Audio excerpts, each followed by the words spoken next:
Parte 3. El Hijo, República de Texas. Población 204.876. Marzo, 122 de V, 21 años después del descubrimiento del Bergensford. El mundo es un gran escenario, y simples comediantes los hombres y las mujeres tienen marcados sus mutis y las apariciones, y en el tiempo que se les asigna representan numerosos papeles. Shakespeare, como Gustáez, 24. Peter Jackson, de 51 años de edad, presidente de la República de Texas, aguardaba junto a las puertas de Kerville a la pálida luz del alba para despedirse de su hijo. Sarah y Alice acababan de llegar. Kate tenía turno en el hospital, pero había prometido que su marido, Bill, llevaría a las niñas. Caleb cargaba los últimos utensilios en la carreta, mientras que Pim, vestida con una bata holgada de algodón, permanecía por allí cerca sosteniendo al pequeño Theo. Dos musculosos caballos, aptos para las faenas del campo, esperaban pacientes en sus tiros. Supongo que ya está, anunció Caleb tras cargar el último cajón. Llevaba una camisa de trabajo de manga larga y un pantalón de peto. Se había dejado crecer el cabello. Comprobó que su fusil estuviera cargado, accionando la palanca calibre 2030 a 2006, y lo dejó en el pescante. Deberíamos ponernos en marcha si queremos llegar a Hunt antes del anochecer. Se encaminaban a uno de los asentamientos exteriores, a 2 días de viaje en la Calesa. La República acababa de incorporar esas tierras, aunque la gente llevaba años afincada allí. Caleb había dedicado buena parte de los últimos 2 años a preparar la casa, reforzar la estructura, cavar el pozo, reconstruir la cerca, antes de regresar en busca de Pim y el niño. Suelo fértil, agua clara en el río, casa abundante en el bosque. Había sitios peores, pensó Peter, para empezar una vida. No podéis salir aún, apuntó Sarah. A las chicas se les romperá el corazón si os marcháis sin despediros. Al mismo tiempo que hablaba, Sarah traducía sus palabras al lenguaje de signos para incluir a Pim, que miró a su marido con una expresión severa. Ya sabes cómo es Bill, le dijo Caleb por signos. Perderemos todo el día. No, esperaremos. Era inútil discutir con Pim cuando se le metía algo entre ceja y ceja. Caleb siempre decía que la tosudez de la mujer los había mantenido unidos cuando el ejército lo destinó a la ruta del petróleo, y Peter no lo dudaba. La pareja se había casado al día siguiente de que Caleb claudicara por fin y renunciara al servicio. Si bien, como él a menudo señalaba, no quedaba mucho ejército al que renunciar. Igual que casi todo en Kerville, el ejército se había ido extinguiendo. Casi nadie recordaba ya a los expedicionarios, disueltos hacía 20 años, cuando el Código de Texas hubo sido suspendido. Una de las grandes decepciones que Caleb se había llevado en la vida fue descubrir que ya no quedaba nadie contra quien luchar. Durante sus años de servicio, fue un excavador de zanjas con ínfulas de soldado, destinado a la construcción de la línea de telégrafo que discurría entre Kerville y Boerne. Se trataba de un mundo muy distinto al que Peter había conocido. La muralla carecía ya de vigilancia. Las luces del perímetro se fueron apagando una a una y nunca se repararon. Hacía una década que los portalones no se cerraban. Toda una generación había crecido pensando que los virales eran poco más que versiones exageradas del hombre del saco, nada más que cuentos de viejos, quienes, igual que cualquier anciano desde el principio de los tiempos, creían haber llevado vidas mucho más duras y consecuentes. En cualquier caso, el marido de Kate, Bill, llegaba tarde. El hombre tenía sus virtudes, era mucho más relajado que su esposa,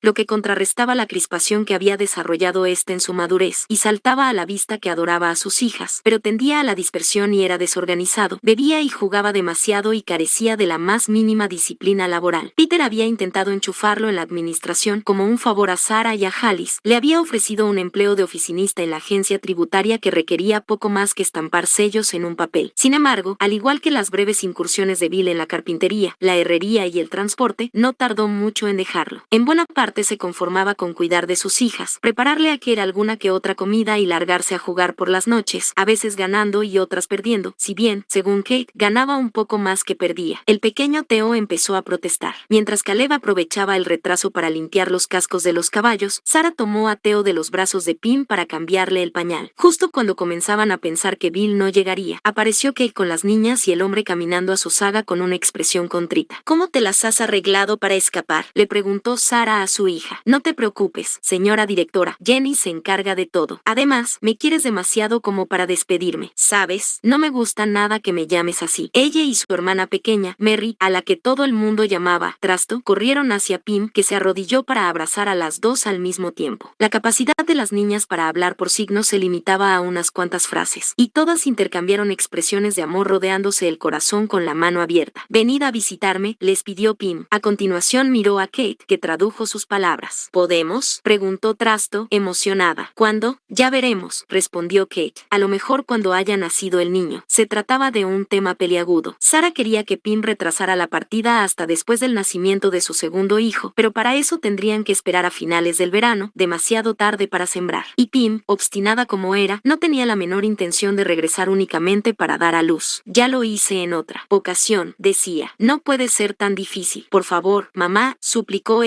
He dicho que ya veremos. Intercambiaron abrazos. Peter lanzó una mirada fugaz a Sara. Estaba tan triste como él. Sus hijos se marchaban para siempre. Es lo que desea un padre, en teoría, aquello para lo que ha trabajado y, sin embargo, afrontarlo es harina de otro costal. Caleb estrechó la mano de Peter y, acto seguido, lo envolvió en un abrazo tirando a viril. Bueno, pues ha llegado el momento. ¿Te importa si digo unas pocas tonterías? Como que te quiero, aunque juegues fatal al ajedrez. Prometo practicar. ¿Quién sabe? El día menos pensado me reúno contigo ahí fuera. Caleb sonrió. Claro que sí, siempre te lo estoy diciendo. Deja la política. Busca una buena chica y sienta la cabeza. Si tú supieras, pensó Peter. Cada noche al cerrar los ojos hago exactamente eso. Bajó la voz una pizca. ¿Has hecho lo que te pedí? Caleb suspiró con aire paciente. Dale ese gusto a tu padre. Sí, lo excavé. ¿Y usaste la estructura de acero que te envié? Es importante. Hice exactamente lo que me dijiste, te lo prometo. Como mínimo tendré un sitio a donde dormir cuando Pim me eche de casa. Peter miró a su nuera, que había subido al pescante. Theo, agotado por el revuelo, se había dormido en sus brazos. Cuida de él por mí, le dijo Peter por signos. Lo haré. También de los niños. Ella le sonrió. De los niños, también. Caleb se encaramó a la caleza. Llevad cuidado, se despidió Peter. Buena suerte. El inevitable instante de la partida. Todos retrocedieron cuando la carreta cruzó las puertas de la muralla. Bill y las niñas fueron los primeros en marcharse, seguidos de Kerry y Alice. Peter tenía un largo día por delante, pero se resistía a dar la jornada por comenzada. Al igual que Sara, por lo visto. Se quedaron allí, en silencio, observando cómo se alejaba el carromato con sus hijos. ¿Por qué a veces tengo la sensación de que son ellos los que cuidan de nosotros?, preguntó Sara. Lo harán antes de lo que pensamos. Sara resopló. Vaya, no veo el momento de que llegue ese día, replicó con sarcasmo. La carreta aún asomaba en la lejanía. Ahora estaba cruzando la antigua verja de la zona naranja. Más allá, únicamente una pequeña fracción de los campos estaban arados. No había mano de obra suficiente, ni tampoco quedaban tantas bocas que alimentar. La población de Kerville había quedado reducida a unos 5.000 habitantes. Ahora, 4.997, pensó Peter. Bill es un desastre, comentó. Sara suspiró. Y sin embargo, que lo ama. ¿Qué puede hacer una madre? Podría buscarle otro trabajo. Es un caso perdido, me temo. Sea le lanzó una mirada fugaz. Y hablando de eso, me han dicho que no te volverás a presentar a las elecciones. ¿Quién te lo ha dicho? Ella se encogió de hombros con un ademán ambiguo. Ah, lo he oído por ahí. O sea que te lo ha dicho Chase. ¿Quién si no? Se muere de ganas de presentarse. Entonces, ¿es verdad? Aún no lo he decidido. Pero puede que 10 años sean más que suficientes. La gente te echará de menos. Dudo que se den cuenta siquiera. Peter pensó que tal vez Sara le preguntase por Mako. ¿Qué se comentaba de él por ahí? ¿Estaba bien su hermano? Como mínimo, evitaban los detalles, la cruda realidad. Michael metido en el tráfico, rumores de un proyecto absurdo, Greer confabulado con Dank, unas instalaciones vigiladas por hombres armados en el canal y camiones cargados de licor y sabe Dios qué más circulando por allí a diario. No lo hizo. En vez de eso, Sara quiso saber. ¿Y qué piensa Vicky? La pregunta le provocó remordimientos. Llevaba semanas, meses incluso, queriendo hacerle una visita. Tengo que pasar a verla, respondió Peter. ¿Cómo le va? Los dos seguían allí parados, codo con codo, mientras sus ojos acompañaban el curso de la carreta. Apenas era ya un punto en el horizonte. Remontó una pequeña cuesta, empezó a hundirse y desapareció. Sara se volvió a mirarlo. Yo, en tu lugar, no esperaría, dijo. El día transcurrió entre las rutinas de costumbre. Una reunión con el recaudador de impuestos para decidir qué hacer con los colonos que se negaban a pagar, la convocatoria de un nuevo juicio, la orden del día para la próxima asamblea de legislatura territorial, varios papeles que firmar, que Chase le puso delante sin ofrecerle nada más que una descripción somera. A las 3 en punto, Apgar asomó por la puerta de Peter. ¿Tenía un momento el presidente? El resto del personal lo llamaba por el nombre, tal como él prefería, pero Gunnar, un maniático del protocolo, se negaba. Para él, Peter era el señor presidente. Quería hablarle de las armas, o, más concretamente, de la escasez de estas. El ejército siempre había ido tirando con una combinación de armamento civil y militar reciclado. Buena parte de este procedía de la base militar Fort Hood. Además, en la antigua Texas abundaban las armas. Casi todas las casas, por lo visto, contaban con su propio arsenal y había fábricas por todo el estado que les brindaban toda clase de recambios. Pero había pasado mucho tiempo y algunas armas duraban más que otras. Las pistolas con el armazón metálico, como la vieja Browning 1911, la SIG Sauer semiautomática y la clásica Beretta M9 de las Fuerzas Armadas, eran prácticamente indestructibles con el mantenimiento adecuado, al igual que casi todos los revólveres, escopetas y fusiles con acción de palanca. Pero las pistolas de polímero, como la Glock, al igual que los fusiles M4 y ARI 15, los habituales de la infantería, tenían fecha de caducidad. Las retiraban a montones conforme sus carcasas de plástico se iban estropeando con el uso. Otras habían ido a parar a manos de los civiles a través del tráfico. Unas pocas sencillamente se habían esfumado. Con todo, eso solo representaba una parte del problema. La escasez de munición era la pega más acuciante. Habían transcurrido décadas desde que dispararan el último cartucho de preguerra. Exceptuando las reservas del búnker de Tifty, que estaban envasadas al vacío, el cebador y la cordita no duraban más allá de 20 años. Todas las balas del ejército habían sido o bien recargadas a base de latón usado o fabricadas con casquillos vacíos procedentes de dos fábricas de munición, una situada cerca de Baco y la segunda en Victoria. Crear balas de plomo mediante un molde era fácil. Mucho más difícil resultaba diseñar un propelente. La cordita apta para armas requería una complicada mezcla de productos químicos altamente volátiles, incluidas grandes cantidades de nitroglicerina. Se podía hacer, pero no era fácil. Requería mano de obra al igual que personal especializado, y andaban cortos tanto de lo uno como de lo otro. El ejército se reducía ahora a un par de millares de soldados, 1500 dispersos por los asentamientos y una guarnición de 500 hombres en Kerville. No contaban con ningún químico. Creo que ambos sabemos de lo que estamos hablando, señaló Peter. Apgar, sentado al otro lado del atestado escritorio del presidente, se miraba las uñas. Yo no he dicho que me guste, pero el tráfico posee los recursos, y no sería la primera vez que tratamos con ellos. Dank no es Tifty. ¿Y qué me dices de Mako? Peter frunció el ceño. Complicado. Fue engrasador. Sabe fabricar gasolina. Puede hacerlo. ¿Y qué pasa con ese barco suyo? Preguntó Peter. Es tu amigo. Tú deberías saber de qué va eso. Peter lanzó un largo suspiro. Ojalá. Hace más de 20 años que no nos vemos. Por si fuera poco, si el tráfico se entera de que nos estamos quedando sin munición, nos pondremos en sus manos. El fin de semana que viene Dank habrá ocupado esta silla. Pues amenázalo. O hace lo que le decimos o se acabó. No hay trato que valga. Volamos el istmo y adiós a su negocio. Cruzando el espigón, sería un baño de sangre. Se olería el farol antes de que hubiera terminado de hablar. Peter se retrepó en la silla. Se imaginó exponiéndole a Dank las condiciones de Apgar. ¿Qué haría el tipo salvo reírse en su cara? La idea está cogida con alfileres. Ni en sueños va a funcionar. ¿Qué podemos ofrecerle? Gunnar frunció el entrecejo. Que no sea dinero, armas o putas. Que yo sepa, Dank tiene de todo eso para dar y tomar. Además, el hombre se ha convertido en un héroe popular. ¿Sabes lo que hizo el domingo pasado? De golpe y porrazo apareció un camión de 5 toneladas cargado de mujeres en el campamento de bandera, donde alojan a las brigadas de la carretera. El conductor llevaba una nota. Felicidades de parte de vuestro buen amigo Dank Weathers. Y en domingo nada menos. ¿Las mandaron a casa? Gunnar resopló por la nariz. No, las llevaron a la iglesia. ¿Tú qué crees? Bueno, algo habrá que le podamos ofrecer. ¿Por qué no se lo preguntas? Era una broma, pero solo en parte. Y también estaba Mako de por medio. A pesar de todo, Peter quería creer que como mínimo accedería a hablar con él. Puede que lo haga. Cuando Gunnar se levantaba para marcharse, apareció Chase en el umbral. ¿Qué pasa, Ford? Preguntó Peter. Tenemos otro socavón, muy grande. 2 casas esta vez. Llevaba sucediendo lo mismo a lo largo de toda la primavera. La tierra temblaba y luego, pasado un momento, el suelo se hundía. El más grande había llegado a medir más de 15 metros de longitud. Esto se está cayendo a pedazos, se dijo Peter. ¿Algún herido? Quiso saber. No esta vez. Las 2 casas estaban vacías. Bueno, pues ha sido una suerte. Ford lo miraba con expresión expectante. ¿Algo más? Creo que deberíamos hacer un comunicado. La gente querrá saber qué medidas vamos a tomar. ¿Y qué medidas quieren que tomemos? ¿Decirle a la tierra que se porte bien? Como Ford no respondía, Peter suspiró. Vale, escribe algo y yo lo firmaré. Los ingenieros están trabajando en ello, la situación está controlada y bla, bla, bla. Miró a Ford enarcando una ceja. Vale, Apgar parecía a punto de echarse a reír. Dios mío, se lamentó Peter para sus adentros. Esto es el cuento de nunca acabar. Venga, Gunnar, vamos a tomar el aire. Peter había aceptado la presidencia no porque ambicionase el cargo, sino como un favor personal a Vicky. Poco después de que la eligieran para su tercer mandato, su mano derecha había empezado a temblar. A continuación sufrió una serie de accidentes, incluida una caída por las escaleras del Capitolio en la que se había roto el tobillo. Su letra, siempre precisa, mudó en un garabato. Su habla adquirió un tono extrañamente monótono, carente de inflexión. Los temblores se extendieron a la otra mano y empezó a cabecear. Reduciendo al mínimo sus apariciones públicas, Peter y Chase se las ingeniaron para ocultar la situación, pero a mediados del segundo pasado año se hizo evidente que no podría continuar. La Constitución de la República de Texas, que había sustituido al Código de la Ley Marcial modificada, le permitía nombrar un presidente provisional. En aquel entonces Peter ocupaba el cargo de secretario de Asuntos Territoriales, al que había accedido a mediados del segundo mandato de la presidenta. Se trataba de uno de los puestos más visibles del gabinete y Vicky no se molestó en ocultar que tenía pensado algo más grande para él. Con todo, Peter daba por supuesto que Chase sería el escogido. Llevaba 4 años trabajando para ella. Cuando Vicky llamó a Peter a su oficina, pensó que se disponía a hablarle de la transición al gobierno de Chase. En cambio, se encontró con un juez pertrechado con una Biblia. 2 minutos más tarde era el presidente de la República de Texas. Era eso, comprendió, lo que la mujer había pretendido de buen comienzo, crear a su sucesor de cero. Peter se presentó a las elecciones 2 años más tarde, ganó con un amplio margen y volvió a presentarse como candidato único para el que sería su segundo mandato. En parte debía agradecérselo a su popularidad como presidente en funciones. Tal como Vicky había predicho, sus acciones se cotizaban al alza, pero también es verdad que se hizo cargo del ejecutivo en una época de vacas gordas. Kerrville perdía relevancia por momentos. ¿Cuánto tiempo pasaría antes de que se convirtiera en una mera ciudad de provincias más? Cuanto más lejos se afincaba la gente, menos se sostenía la idea de una autoridad centralizada. La Asamblea Legislativa se había trasladado a Boerne y casi nunca se reunía. El capital financiero había seguido al capital humano a los asentamientos externos. La gente abría negocios, intercambiaba mercancías a unos precios establecidos, negociaba la vida en sus propios términos. En Fredericksburg, un grupo de inversores había unido su capital para abrir un banco, el primero de esa índole. Es verdad que quedaban muchos problemas por resolver y únicamente la administración federal poseía los recursos para grandes infraestructuras, carreteras, presas, líneas de telégrafo, pero ni siquiera eso duraría eternamente. Si Peter era sincero consigo mismo, comprendía que no gobernaba el territorio tanto como lo llevaba a puerto. Que Chase tuviera su oportunidad, pensó. 2 décadas de vida pública, con sus interminables disputas a puerta cerrada, bastaban y sobraban para un solo hombre. Peter nunca había trabajado en una granja, ni siquiera había plantado algo tan sencillo como un tomate, pero aprendería y, lo que es mejor, los arados no expresan opiniones. Vicky se había retirado a una casita de madera situada en la zona oriental de la ciudad. Buena parte del vecindario estaba desierto. Sus habitantes se habían marchado hacía mucho. Anochecía cuando subió al porche. Una única luz brillaba en la sala frontal. Oyó pasos. Un instante después, Meredith, la compañera de Vicky, le abrió la puerta secándose las manos con un trapo. Peter, de unos 60 años, era una mujer menuda con inteligentes ojos azules. Vicky y ella llevaban juntas largos años. No sabía que venías. Perdona, debería haber avisado. No, entra. Claro que sí. Retrocedió para cederle el paso. Está despierta. Iba a darle la cena. Se alegrará de verte. Habían instalado la cama de Vicky en la sala. Cuando Peter entró, la mujer miró en dirección a él, si bien sacudía la cabeza de lado a lado contra las almohadas. Ya era hora, señor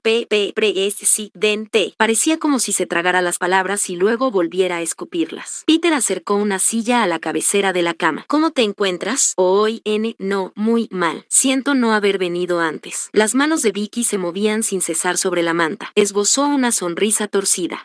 Tranquilos, ¿cómo ves? He estado ocupada. Meredith apareció por la puerta cargada con una bandeja que depositó en una mesa junto a la cama. Contenía un tazón de caldo ligero y un vaso de agua con una pajita. Levantó la cabeza de Vicky para despegarla de la almohada y le ató un babero de algodón al cuello. La noche había caído, convirtiendo en espejos las ventanas. ¿Quieres que se lo dé yo?, preguntó Peter a Meredith. Vicky, ¿quieres que Peter te ayude con la cena?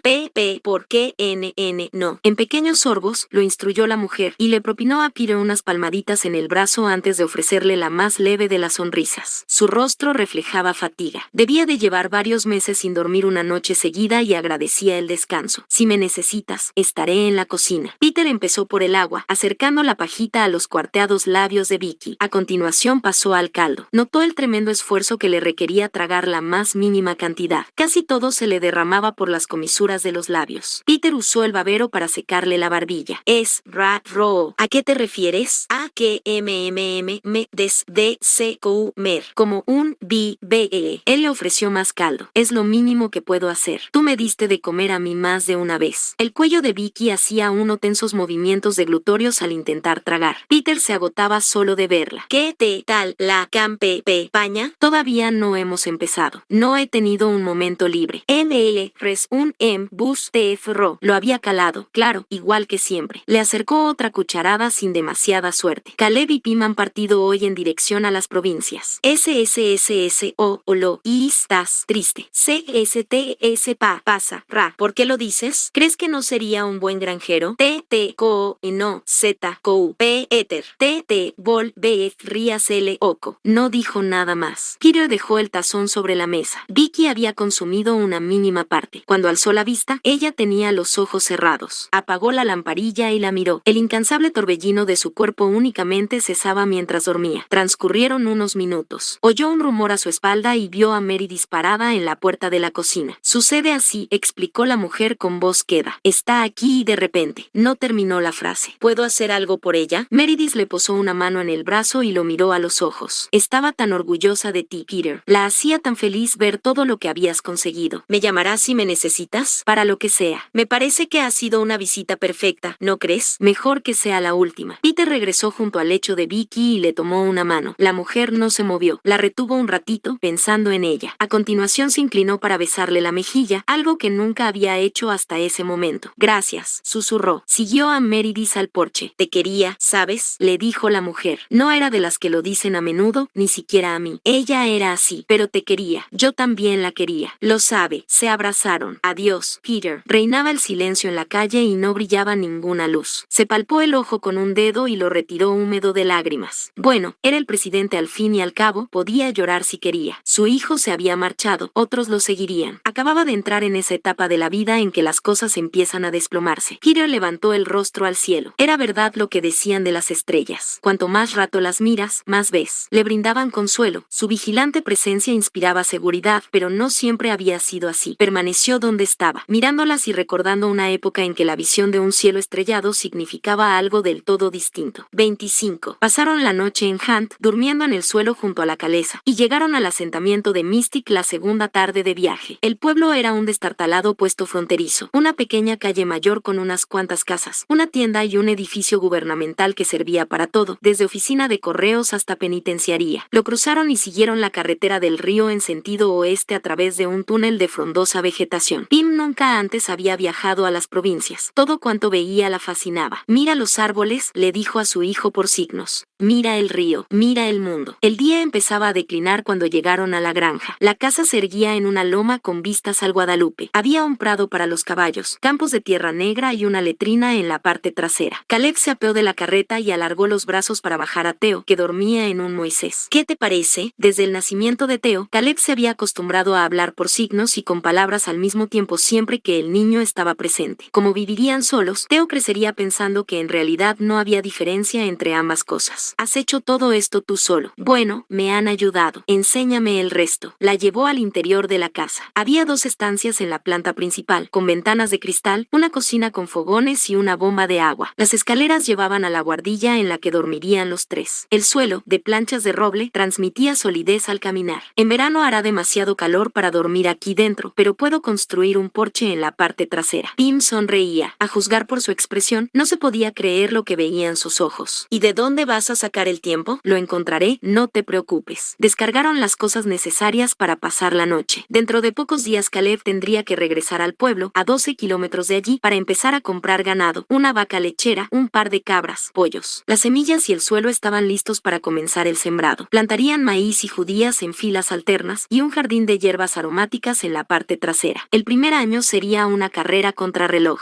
Después, esperaba Caleb, las cosas adoptarían un ritmo más predecible, aunque la vida nunca sería fácil, bajo ningún concepto. Tomaron una cena sencilla y se tendieron en el colchón que Caleb había trasladado del suelo de la carreta a la habitación principal. Se preguntó si a Pim le daría miedo o cuando menos le produciría desasosiego el hecho de vivir en medio de ninguna parte, los tres solos. Nunca había pasado una noche al otro lado de las murallas de la ciudad. Sin embargo, más bien parecía al contrario, se la veía tranquila a más no poder, ansiosa por averiguar qué les iba a deparar esa nueva situación. Su actitud tenía una explicación, desde luego. Los horrores que había vivido de niña devinieron la fuente de su fuerza interior. Pim había entrado poco a poco en la vida de Caleb. Al principio, cuando Sara la sacó del orfanato para llevarla a su casa, ni siquiera le parecía una persona. Sus bruscos ademanes y los sonidos guturales que emitía lo ponían nervioso. Reaccionaba ante la menor muestra de afecto con incomprensión, incluso con ira. La situación empezó a cambiar cuando Sara le enseñó a Pim el lenguaje de signos. Lo aprendieron sobre la marcha, deletreando cada palabra al principio y luego pasando a frases e ideas completas que se podían expresar con un solo movimiento movimiento de la mano. Recurrieron a un libro de la biblioteca, pero más tarde, cuando Kate se lo dio a Caleb para que lo estudiara, el chico se dio cuenta de que muchos de los gestos que empleaba Pim eran inventados. Una burbuja de lenguaje privado que solo ella y su madre, y, hasta cierto punto, Kate y su padre, compartían. Por aquel entonces Caleb tenía 14 o 15 años. Era un chico inteligente, poco habituado a huir de los problemas. Además, Pim empezaba a despertar su interés. ¿Qué clase de persona era? El hecho de no ser capaz de comunicarse con ella como lo hacía con todos los demás le resultaba frustrante y atractivo a un tiempo. Se propuso observar atentamente las interacciones de Pim con los miembros de su familia para grabarse los gestos en la memoria. A solas en su habitación, practicaba horas y horas delante del espejo, expresando por signos las dos voces de un diálogo imaginario acerca de cualquier cosa. ¿Qué tal estás? Estoy muy bien, gracias. ¿Qué te parece el tiempo que hace? Me gusta la lluvia, pero estoy deseando que llegue el calor. No quería revelar sus nuevos conocimientos hasta haber adquirido la suficiente seguridad como para poder hablar con ella de temas diversos. La ocasión se presentó una tarde, durante la excursión al embalse que las dos familias habían organizado juntas. Mientras los demás disfrutaban de la merienda a orillas del agua, Caleb subió a lo alto de la presa. Allí estaba Pim, sentada en el asfalto, escribiendo en su diario. Siempre estaba escribiendo y Caleb sentía curiosidad al respecto. Cuando el chico se acercó, ella alzó la vista. Entornó sus ojos oscuros con su habitual expresión intensa y luego apartó la vista con desdén. La melena oscura, que llevaba larga y recogida detrás de las orejas, brillaba con la luz del sol. Él se quedó parado un momento, observándola. Pim le llevaba 3 años, así que la consideraba prácticamente una adulta. También se había convertido en una chica muy guapa, aunque fuera una belleza sobria que le daba un aire condescendiente, casi frío. Saltaba a la vista que Pim no se alegraba de verlo, pero era demasiado tarde para echarse atrás. Caleb se acercó a ella, que lo observó con la cabeza ligeramente ladeada y una expresión de guasa aburrida. Hola, le dijo él por signos. Pim cerró el cuaderno usando el lápiz como punto de libro. ¿Te gustaría besarme, verdad? La pregunta lo pilló tan desprevenido que dio un respingo. Sí, ¿era ese el motivo de que se hubiera tomado tantas molestias? Ella se estaba riendo de él con ganas, riendo con los ojos. Ya sé que entiendes lo que estoy diciendo, prosiguió ella. Caleb buscó la respuesta con las manos. He aprendido, por mí o por ti. Lo había casado. Por los dos. ¿Alguna vez has besado a una chica? No, era un asunto que tenía pendiente. Notó un cosquilleo en las mejillas. Unas cuantas veces. No, no es verdad. Las manos no mienten. Comprendió que Pim tenía razón. Tanto estudiar y practicar. Sin embargo, había pasado por alto lo más evidente, algo que Pim le había desvelado en pocos segundos. El lenguaje de signos se caracterizaba por su absoluta claridad. En su compacta retórica apenas si cabían las evasivas y las medias verdades con que la gente se protegía todo el tiempo al hablar. ¿Quieres? Ella se levantó y se volvió hacia él. Vale. Y se besaron. Caleb cerró los ojos, pensando que debía hacerlo. Agachó la cabeza y se echó hacia adelante. Las narices chocaron, luego se esquivaron y los labios contactaron con una colisión suave. Terminó en un instante. ¿Te ha gustado? El chico no se podía creer lo que le estaba pasando. Deletreó la respuesta. Mucho. Abre la boca esta vez. Eso fue aún mejor. Notó una suave presión en la boca, que no era sino la lengua de ella, comprendió. Caleb la imitó. Se estaban besando de verdad. Él siempre había imaginado que besarse consistía en un mero roce, labios contra labios, pero en realidad, ahora lo sabía, se trataba de algo mucho más complejo, más compenetrarse que tocarse. Lo hicieron durante un rato, explorando la boca del otro, hasta que ella retrocedió como dando el beso por terminado. Caleb lo lamentó, le habría gustado seguir practicando un rato. A continuación comprendió el motivo de la interrupción. Sara los llamaba desde el fondo de la presa. Pim le sonrió. Besas muy bien. Y eso fue todo, al menos de momento. A su debido tiempo se volvieron a besar e hicieron otras cosas también, pero no tuvo trascendencia, y otras chicas aparecieron después. Sin embargo, aquellos breves minutos en la presa perduraron en el pensamiento de Caleb, que llegó a considerarlos como uno de los momentos más significativos de su vida. Cuando se alistó en el ejército, a los 18, su oficial al mando le dijo que eligiese a alguien con quien le gustaría cartearse. Caleb escogió a Pim. Le escribía tonterías divertidas, quejas de la comida y desenfadadas anécdotas de sus amigos, pero las de ella, agudas y llenas de vida, no se parecían a nada que hubiera leído nunca. En ocasiones se le antojaban pura poesía. Algunas frases aisladas, aun si describían algo trivial, el reflejo del sol en las hojas, un comentario casual sobre un conocido, el olor de un plato en particular, se le grababan en la mente y permanecían allí durante días. A diferencia del lenguaje de signos, con su inequívoca concisión, las palabras de Pim por escrito rebosaban sentimiento, una clase de verdad más rica, más próxima al corazón de la chica. Caleb escribía a Pim con tanta frecuencia como podía, ávido de más misivas. Era su voz la que